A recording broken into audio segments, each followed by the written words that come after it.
Tim, at 8 for 122 on day one to winning this Test match by 251 runs, how do you sum up the victory? It's a great one, no doubt about that. Yeah, we didn't bat as well as we would have liked early on day one. Having said that, Steve Smith was still in at 8 for 120, and we know how good he is.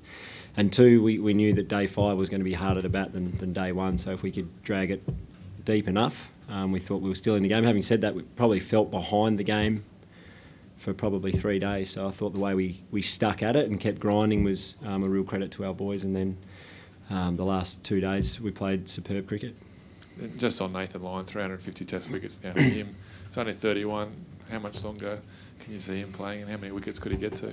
Oh, he could get plenty, as long as he wants to go for, I reckon. He doesn't seem to have too many niggles or injuries over his career, and the ball's coming out as well as ever. He's a bit the same as Smithy. I feel like every Test match or every series they seem to get better, which is astonishing at their age. But I think if you come and watch both of them train, you see why they keep improving and keep getting better, and they're a great example for the rest of our group. And is there a turning point in the match that you can put your finger on where it started to swing your way?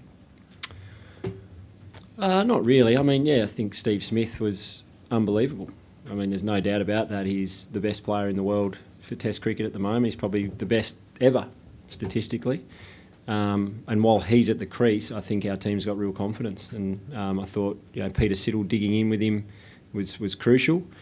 And then I thought for the majority of the game, I thought we bowled pretty well. And then today I thought we were superb with the ball. But yeah, having someone like Steve in controlling the game certainly helps. Tim, how big a statement do you think this is in the context of the series? It's been some time since Australia's won a first Ashes Test over here, and also, how do you keep a lid on it, or do you try to give it it's such a momentous sort of victory?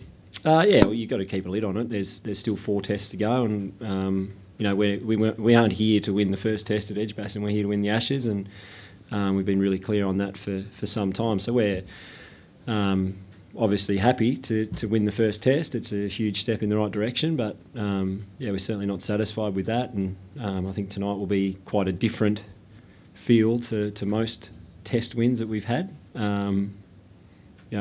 are over here to do something that a lot of teams from Australia have struggled to do, and we realise if we can do it, that it'll be spoken about for a hell of a long time, and that's what's driving us. To come in England in these conditions is difficult for us, as it is for England to go to Australia, and yeah, there's a big 5 weeks ahead of us. Tim, just from a personal point of view, how did you find it captaining with Steve and Dave back in the team now? Did you feel a bit less pressure than you did over the summer and when you took it previously?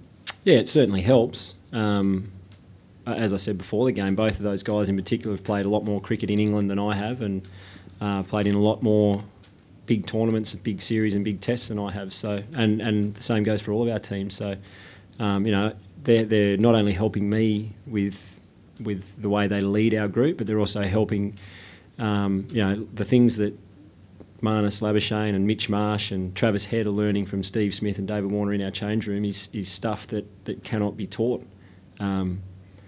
So yeah, we're all tapping into them, whether we're the captain or we're the coach or we're the batting coach or bowling coach. They've got things that they've learnt through experience that other people don't have and don't know. And like I said before, we'd be foolish not to tap into that. So they've still got a huge presence in our dressing room. There's no denying that.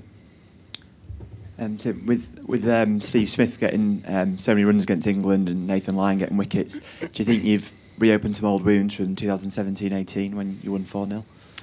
I'm not sure. You'd have to ask them. But as I said, whilst those guys, while Steve's scoring runs and Nathan's taking wickets, we're a pretty dangerous cricket team. And as I think you saw, the rest of us will grow with confidence the better those guys are going.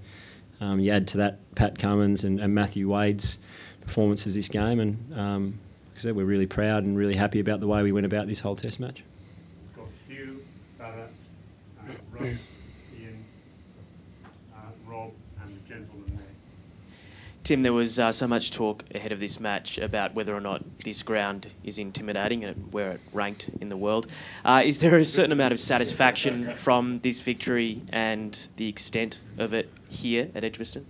No, not really. I mean, you try to deflect as much as you can heading into a game of this, I suppose, magnitude, and we were fully aware of how the crowd is here at Edgbaston, and I think it was a little bit of a bluff, but we know that when we come to England, the crowds are going to be difficult. They're going to be at us. They're at us the moment we get off the bus out the front. But yeah, we've, as I said, we've spoken about that. We've got a plan for that. And I thought the way our whole team handled this whole week was excellent, and I thought it was fantastic to come here today, and the loudest supporters were the Australians, which was awesome. Tim, hi. You've kept a lot to Nathan Lyon in the last 18 months or so. So there was a lot of talk about this being a slow pitch, and generally Nathan Lyon really comes into his own on a pitch with a little bounce. Did you see him do anything differently today, or was it just the pitch got a little spicy, like just in terms of speeds he was bowling at or anything like that? Yeah, no doubt the pitch had worn, but I thought he was still threatening in the first innings as well. And again, Nathan's played on all different surfaces now. He knows exactly what he's doing in all different situations. But I thought today, I don't know, but I think he bowled a little bit quicker, which he tends to do over here because the pitch is he doesn't get the bounce that he gets in Australia, or as sharp a turn as consistently. But I thought today he nailed the speed he needed to bowl. He controlled it beautifully, and as we saw, he's going to be a real threat in most conditions, which again is a great thing for us as a team, because he doesn't rely on day 5 wickets. He can take wickets for you at any stage of a game, and when you've got a spinner like that, it can change a game really quickly. Hi, Tim. Obviously, five tests in 47 days or whatever it is, and you chose to leave out Starc and Hazlewood, 2 guys with excellent track records. Yep. Do you feel that you've got a bit more room for manoeuvre now with your seam department and your seam bowling stocks now that you've rested those 2 guys? Yeah, same. We spoke about it, before the test. But, one of the reasons we picked so many bowlers was because we knew this Ashes series was going to be wearing on our bowlers, particularly guys who have come out of a World Cup.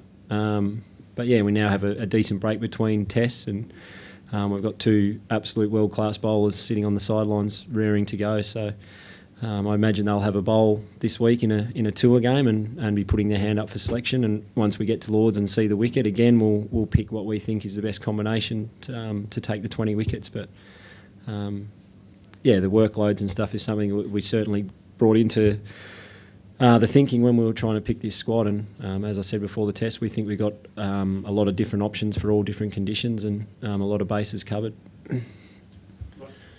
Tim, just following on from that a little bit, there was 6 changes in this team from the team you captained against Sri Lanka. As part of the selection panel, somewhat having given your opinion, do you feel vindicated that you took a punt on a couple of guys and it came off, Matty Wade in particular, Peter Siddle as well? Do you feel vindicated in that sense? Oh, not really. I think those guys played because they deserve to play. Matty Wade's been the form batter in Australian cricket for the last 12 months at least, and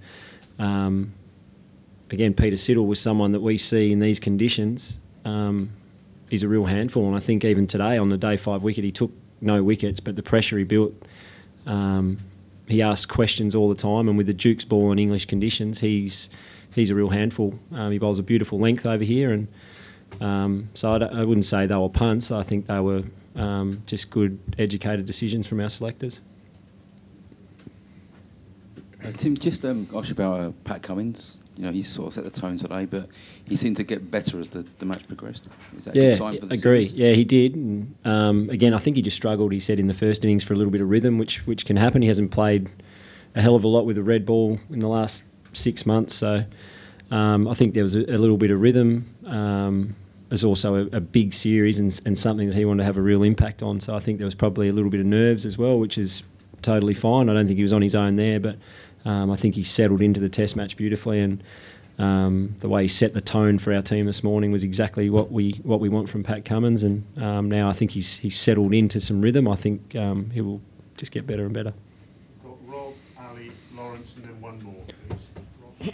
Just on Steve, sort of obviously it's been quite an emotional week. How was he after the win and looking forward? Is he the sort of guy that you almost have to tell to kind of, stop hitting so many balls in the nets, or maybe sit out the tour game? No, I wouldn't argue with his preparation. It seems to work for him, but obviously I think there's probably a few guys that that will miss next week. Obviously, we need some guys who haven't played any cricket, and some guys have come through a World Cup, then straight into a tour game in Southampton, and then into a Test match. So we've got to manage not just our fast bowlers, we've got to manage the guys that have been involved in the World Cup, and we'll have that conversation today or tonight and make the sensible calls.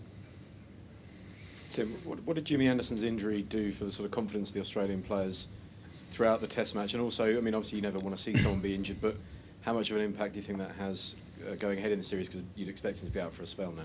Yeah, it's hard to tell. I mean, no doubt when Jimmy Anderson's one of the, if not the best bowler in the world, particularly over here in England. So it made it difficult for their team. It put a lot of workload into Ben Stokes as well, their all-rounder, and guys had to bowl more overs, and they've probably been used to having to bowl with Jimmy in the side. But I think certainly you'd be lying if you said psychologically it didn't make a difference to our team, and obviously physically to theirs as well it did. So again, it's a big win for us, but they lost their premier bowler, so we've got to be realistic about it. And that's why it's one Test win, and there's 4 more huge games for us to go. Tim, do you sense that 1 or 2 of their guys are slightly out of nick? Look at Moeen Ali, Johnny Bairstow, for example, and is that something you can exploit as the series progresses? I think we bowled really well to them. I'm not sure if they're out of nick. It's only we've played them in 1 Test match, and John in particular was, from memory, pretty good in the World Cup. So we know how good a player he is and how damaging he can be. He scored a number of Test hundreds. So to have someone like that at 7 and Moen at the same, Nathan's bowling beautifully to him at the moment and seems to have a bit of a hold on him. But we've seen Moeen Ali play some very good innings and be really dangerous in Test cricket. So we won't be taking those 2 lightly, that's for sure. One more now, please. At the front here. You'll be right without the mic from there, I reckon, Dan. Close enough. The last over James Pattinson bowled today, I think Chris Woakes in for 3 boundaries. It was sort of not really the sort of over that we've seen much at all of across the Test match. Did you feel with the balance of attack you had that you were able to, I suppose, control the scoreboard and play on patience a bit? Yeah, and that's certainly one of the key areas we want to improve on in England is, and again, whilst we didn't bowl at our best in the first innings, I thought the way we controlled the scoreboard allowed us to be in the position we were in yesterday. Had we have gone at 3.5, 4 and over, then all of a sudden they're 140, 150 in front on that first innings. So I thought we controlled the scoreboard beautifully. Our bowlers did a great job. And then James today, we were just in a position where we could throw him the ball and say, run in and bowl as fast as you can, and see if you can hit a few guys in the body. See if we can get some gloves, and we managed to do it. But that's going to happen with Pato. We're going to use him at different times and in different ways, because that's the sort of bowler he is.